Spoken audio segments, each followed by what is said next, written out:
Bonjour, nous sommes le 15 décembre. Aujourd'hui, la France nous a libérés. On est libre jusqu'à 20 heures et après on est sous couvre-feu. Un jour, on comprendra pourquoi on nous bride la vie de cette manière. Mais je ne voulais pas parler de ça. Un ami un ami vient de me rappeler une chose. Nous sommes en période de fête ici en France. Bientôt, bientôt, ça sera Noël. Et chacun le prépare comme il peut. Chacun va aller dans une famille, dans sa famille. Et ça va être assez. C'est bien que les gens se retrouvent. Et ensuite, il y aura le Nouvel An, le 31 décembre, le Nouvel An. Et ça me rappelle une histoire assez marrante. Moi, je suis né comme beaucoup d'Algériens et comme beaucoup d'Africains et beaucoup d'anciens habitants des colonies. Je suis né présumé. Ça signifie que au moment où on m'inscrit à l'état civil grâce à un jugement, mon père ne se souvenait pas de ma date de naissance, du jour et du mois de ma naissance, ma mère non plus. Donc je suis présumé né en 1955. Alors je me dis, mon anniversaire c'est tous les 31 décembre à minuit 0. C'est-à-dire que le 31 décembre qui arrive, à minuit 01, j'aurai 66 ans.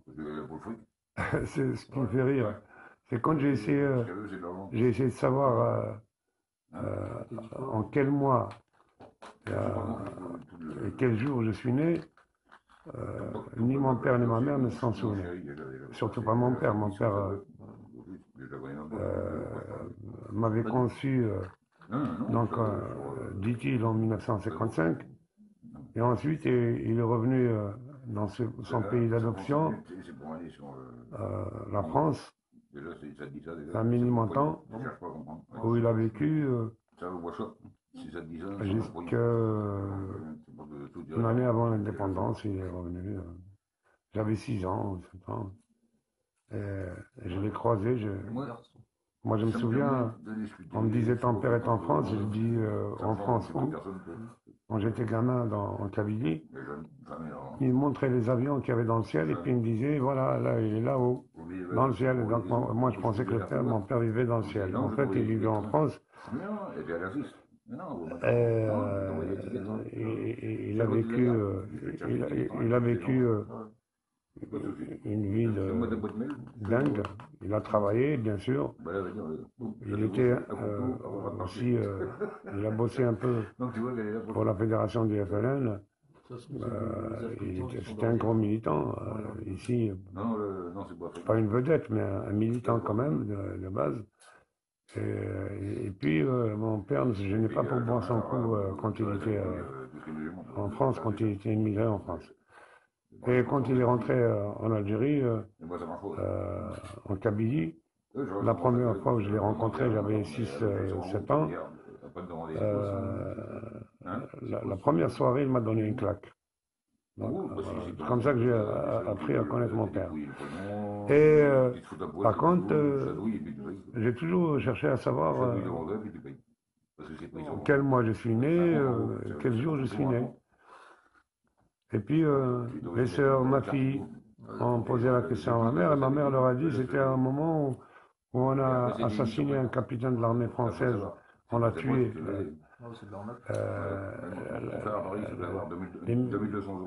Les militants de la LN et du FLN ont tué un lieutenant ou un capitaine de l'armée française sur les chemins des villages des Ouadia. Et donc on a encerclé tout le village, toutes les 9 villages de Ouadia tribu. Et c'était à cette période. Quel autre élément historique peut nous rappeler à peu près quelle date est née Méziane? Ma mère a dit que c'était le jour du Mouloud. Et donc on a cherché, mes, mes sœurs et ma fille ont cherché sur Internet et elles ont trouvé cette date. Il semblerait que le Mouloud de 1955 est intervenu le 30 octobre 1955. Donc je serais né le 30 octobre 1955. Ceci étant, rien n'est avéré. Absolument rien n'est avéré. Alors, ça me fait tout drôle. Donc, moi, mon anniversaire, c'est toute l'année, à n'importe quel moment, parce que je suis né présumé. Mais puisque c'est comme ça, puisque je suis né présumé, alors mon anniversaire, c'est tous les 31 décembre à minuit, pile poil. Quand les gens commencent à s'embrasser et à se souhaiter bonne année, moi, c'est mon anniversaire. Donc, c'est normal que je fasse la fête le 31 décembre. C'est terrible quand même de ne pas savoir quel jour et quelle année nous sommes nés. Moi, ça me fait rire toutes ces histoires. Et ça me rappelle aussi l'histoire des SNP, sans nom patronymique. Deux ou trois ans après l'indépendance, on se retrouvait en classe en 62, 63, 64, 65, on se retrouvait dans des classes primaires à Hussein-Dey, à Derna, au Ruisseau, un peu partout à Alger. Je parle de nom Alger, mais c'était la même chose dans toutes les régions d'Algérie. La moitié de la classe avait pour nom SNP, sans nom patronymique. Parce que les parents, les pères étaient morts dans le maquis et le FLN ayant interdit aux Algériens d'aller inscrire leurs enfants sur les états civils français, ils se retrouvaient sans nom. Et il a fallu des années, des années, des années pour que chacun retrouve euh, son nom d'origine. Je donne un exemple. Le petit Omar qui joue dans Harik, l'incendie, un grand film dans Dars Betar, un grand feuilleton qui a été très connu dans les années 70, peut-être 80 en Algérie. Le petit Omar, tout le monde se souvient de ce cri, il met la police. Ce bonhomme-là était un SMP après l'indépendance. Il lui a fallu au moins 15 ans pour se faire appeler le Taïsa Abdelrahman. Le Taïsa Abdelrahman. Moi, c'était un enfant du quartier. Et j'ai connu énormément de gens comme ça qui s'appelaient SMP, sans nom patronyme. Donc voilà ce que l'héritage que nous a légué la colonisation et le travail que n'ont pas fait nos parents pour nous donner des noms et des dates de naissance. Je voulais vous raconter cette histoire pour vous dire que quelquefois ça pose des problèmes quand on vit à l'étranger. Par exemple, j'ai perdu, égaré mon permis de conduire, j'ai voulu le refaire. J'ai fait donc une déclaration de perte. Maintenant, vous savez très bien que les permis de conduire ne sont plus à la préfecture de police, pas directement au guichet. Vous êtes obligé de passer par ce qu'on appelle l'ANTS, l'Agence nationale d'études sécurisées. Tout se fait sur Internet. Donc, j'ai payé mon timbre, j'ai fait ma déclaration de perte, j'ai rempli le formulaire, j'ai envoyé les documents qu'ils m'ont demandé, etc. Et bien, quand ils ont constaté que ma date de naissance n'était pas précise, ils m'ont dit, on ne vous donne pas votre permis. Ça fait 3 ans que j'attends qu'on me redonne mon permis. Ils ne me le donnent pas parce que ma date de naissance n'est pas précise.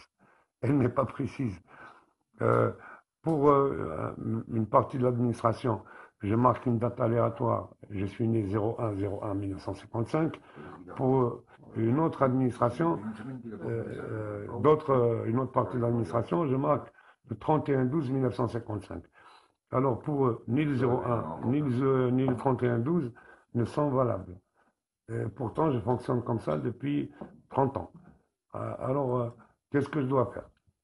Comment retrouver ma date de naissance? Comment expliquer aux gens que à l'époque, dans les années 50, ceux qui sont nés dans les années 50 n'étaient pas nécessairement inscrits de la manière la plus juste au niveau de l'administration coloniale. Ça n'existait pas. Il était même interdit à nos parents d'aller nous inscrire sur les registres d'état civil.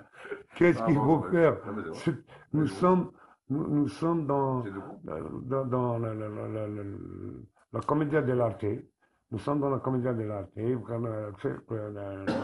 Nous mériterions vraiment qu'un metteur en scène s'intéresse à nos gueules et qu'il monte une vraie pièce pour raconter nos galères.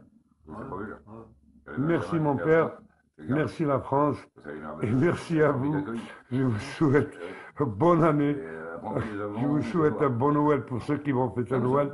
Une bonne année et en tout cas beaucoup de bonheur pour les années à venir. Allez, je vous embrasse. Ciao. Au revoir.